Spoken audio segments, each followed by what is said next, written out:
again in a minute. I'm just taking out the trash right now.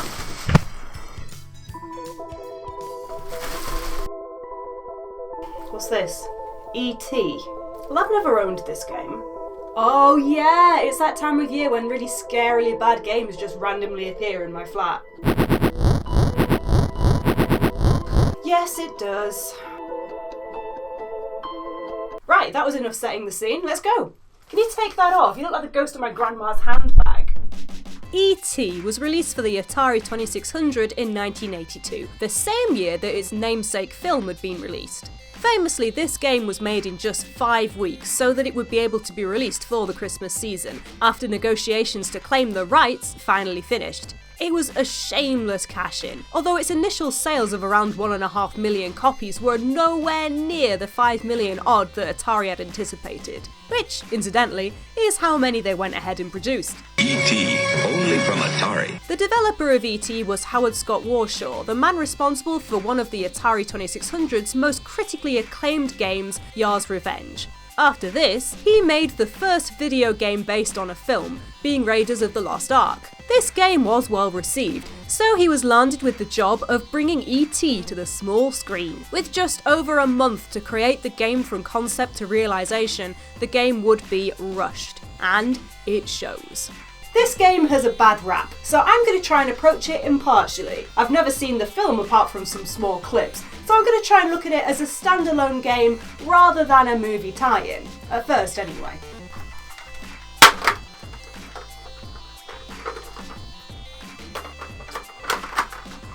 Oh wow, a title screen! Lovely! Unusual for the time too. You play as E.T., not the kid from the film Elliot. And here he is. I mean, it's supposed to be E.T.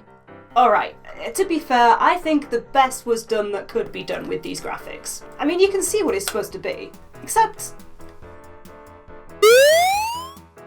Whoa. Wait, am I allowed to show that? Could they not have removed that one pixel and stopped us all thinking what we're all thinking? And honestly, none of us wanted to think of an alien's penis because that is what it looks like. Unless, I mean, maybe that's a thing that some people are into. Wow, isn't the internet wonderful?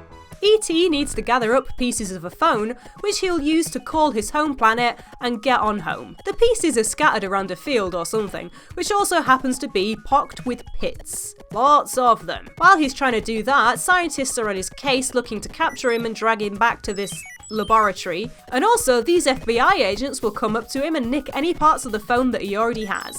Don't get me wrong, the graphics on the FBI agent and the scientists are good enough for you to tell exactly who they're supposed to be. I didn't even need to look up the instructions to know that that's what they were. The FBI agent having his hands in his pockets and collar up does make him look a little bit like a flasher though. Doesn't he? Well, maybe I've been living in London for too long. Now to sum up, this game is just you falling into pits, pretty much. And that isn't a statement for comedic effect, this game is all about those pits. This is pit heavy. Everywhere you go, a pit. Move too close to it? Pit. Try and get out of it and don't move to the exact perfect spot on the edge? Pit. Run away from a dude? Believe it or not, pit. Randomly move to the next screen? Pit. Right away, pit. Wow, there's so many pits in this game. Was the actual movie filmed around a load of emerging sinkholes or something? You know what? Maybe I should get a rundown of the plot of the film before I go any further.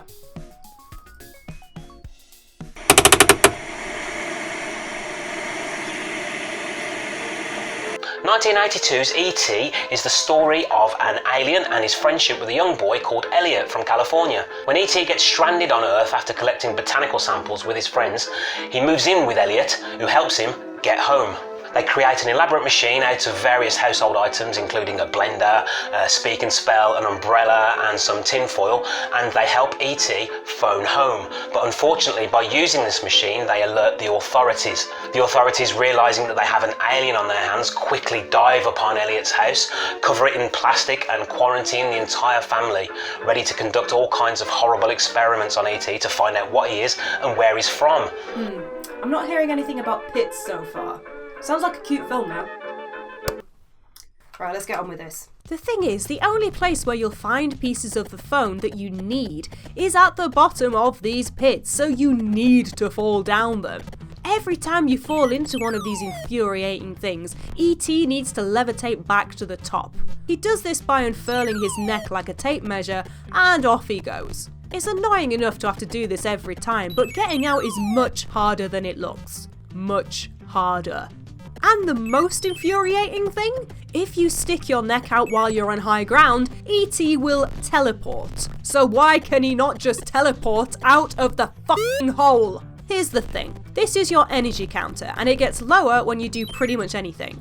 This includes levitating, so you might end up just rinsing your energy trying to get out of one of these bastard pits. You can pick up Reese's Pieces, which you can then use to restore your energy, but if you save up 9 of them, then you can bribe Elliot to fetch a piece of the phone for you so you don't really want to use them up. Look at this bullshit. I've not edited this. I spent at least 5 minutes trying to get out of the same bloody pit. Sometimes you'll find a marigold at the bottom of the pit, which will give you an extra life. I have to admit, making the flower bloom by doing your little neck thing is cute. But the marigolds are not easy to find. When you run out of energy, you die. Oh, poor little alien guy. That's actually kind of grim, isn't it? Ah, the corpse is moving! Bizarrely, after he dies, you can keep waggling the joystick and his pale, bloated body will twitch violently. This is horrifying and not something that kids should see. Like this kid that has randomly appeared in the pit with me. No, child, cover your eyes. This is Elliot again. E.T. has 3 lives, and each time you die using one of these up, he will come out of nowhere, no matter where you are, and revive E.T. And once he's done that, he'll just bugger off. The best part of this is how casually Elliot walks to E.T. to save him. And when you die in a pit, it's even funnier, and it's just utterly nonsensical. Alright, why is there a child running around a load of wells unsupervised? Why does he have the power to bring someone back from the dead? Maybe in the next bit of the film, Elliot turns into a necromancer. But Elliot becomes very sick. It's clear that he has an empathic and psychological link with E.T. At one point it seems as if E.T. dies, but is quickly revived and snuck out of the house by Elliot, his brother, and their friends. Oh, so Elliot is a necromancer. Yeah, fair enough.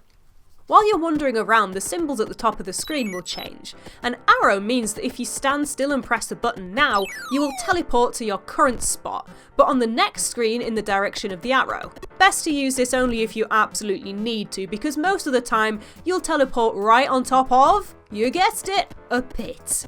A circle with a dot means that you can eat a Reese's Piece that you've picked up and get some energy back. A question mark means that if you press the button, if there's a phone piece in one of the pits on the screen, it will flash. Although possibly due to a bug, it doesn't always work. A little talking head is how you call Elliot to you, although sometimes he just doesn't want to come. And finally, this column symbol will send the antagonists of the game back to their original start place. Now, the antagonists in this game are the aforementioned FBI agents and the scientists. They appear quite suddenly and are apparently not affected by the massive holes in the ground. Ah, oh no, he's gonna get me! He's gonna get me! The FBI agent doesn't catch you, he just nicks part of the phone or candy that you've picked up, and then he just leaves you there, in a field. The FBI agent nicks the alien sweets and then just buggers off with them? Is that in the film?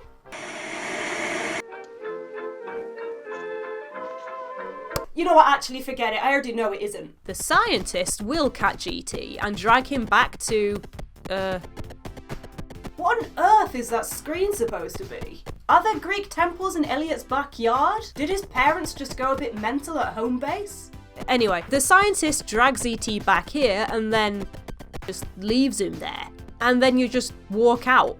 These scientists obviously have more pressing matters to deal with than, you know, a literal alien running around. If you do get all the phone pieces, then you can phone the mothership, and then you need to wait for it to come along and pick you up.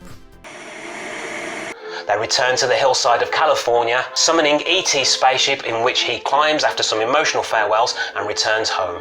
Well, I suppose that part is true to the film, but the rest of it is bloody awful. Although the controls and the visuals aren't as bad as, say, Pac-Man on the Atari 2600, this game is all kinds of tedious and frustrating, even when played in the context of its time. I can't imagine how disappointing it must have been for kids who got this for Christmas when it came out. Honestly, if this game didn't have so many pits, or at least if you didn't have to check them to find pieces of the phone, this would maybe be a passable game.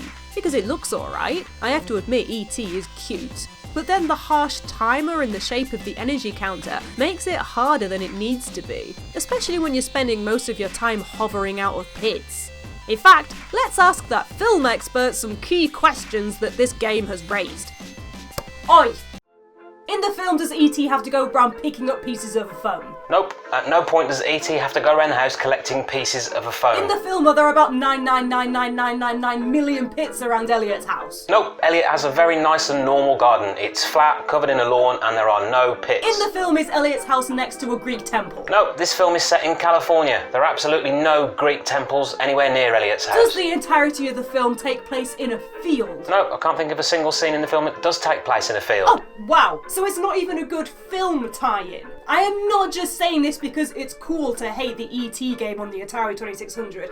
This game is so bad. I have heard that there is actually a fixed version which plays a lot better, but I'm so bloody infuriated by the original one that I don't want to touch that one with the longest stick in the drawer. Whatever that means. I'm making up stupid metaphors because I'm that angry. Okay, I'm still needed. No, bugger off.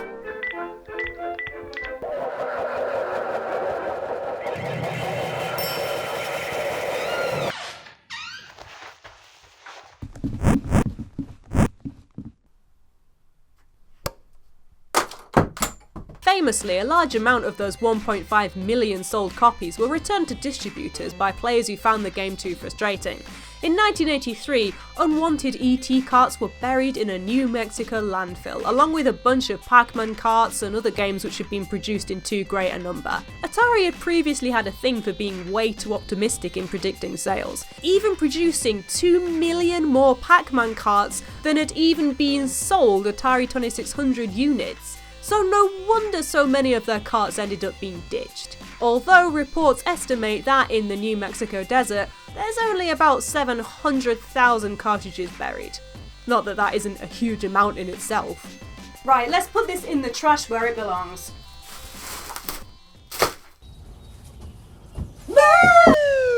Are you f***ing kidding me?